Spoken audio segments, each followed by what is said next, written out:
प्रधानमंत्री नरेंद्र मोदी पहली बार यूरोपीय देश पोलैंड पहुंच चुके हैं, लेकिन अचानक रूस और यूक्रेन के बीच कुछ अजीब सा होने लगा है। पीएम मोदी की यात्रा से पहले रूस और यूक्रेन एक दूसरे के खून के प्यासे हो गए हैं। 23 अगस्त को पीएम मोदी यूक्रेन में होंगे, लेकिन उससे ठीक पहले यूक्रेन ने रूस की राजधानी मॉस्को में अब तक का सबसे बड़ा ड्रोन अटैक कर दिया है।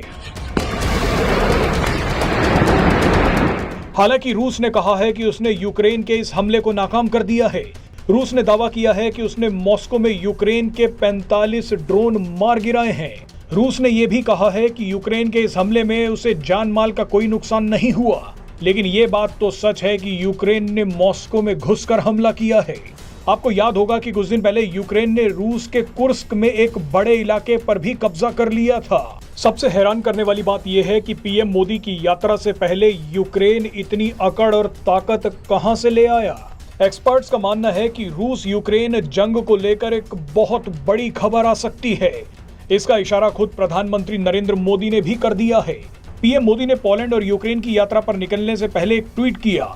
इस ट्वीट में पीएम मोदी ने लिखा कि एक दोस्त और सहयोगी के नाते हम बताना चाहते हैं कि जल्द से जल्द जंग खत्म होनी चाहिए और दोनों देशों में शांति लौटनी चाहिए।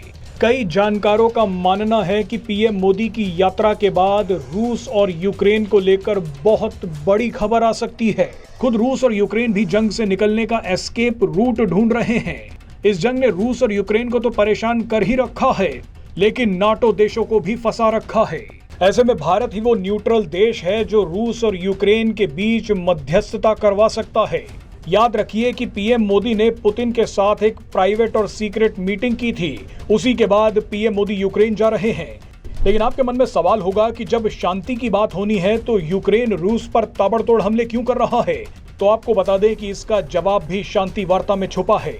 दरअसल यूक्रेन बार्गेनिंग से पहले अपनी स्थिति को मजबूत करना चाहता है।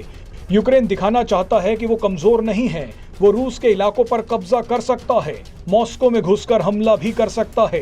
तो ऐसे में जंग रोकनी है तो उसकी शर्तें भी मानी जाएं।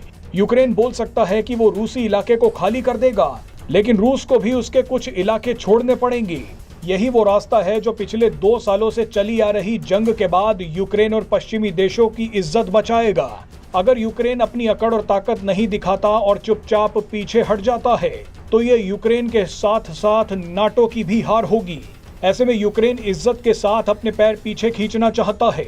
इसीलिए हो सकता है कि पीएम मोदी की यात्रा से पहले यूक्रेन अपनी स्थिति मजबूत कर रहा है।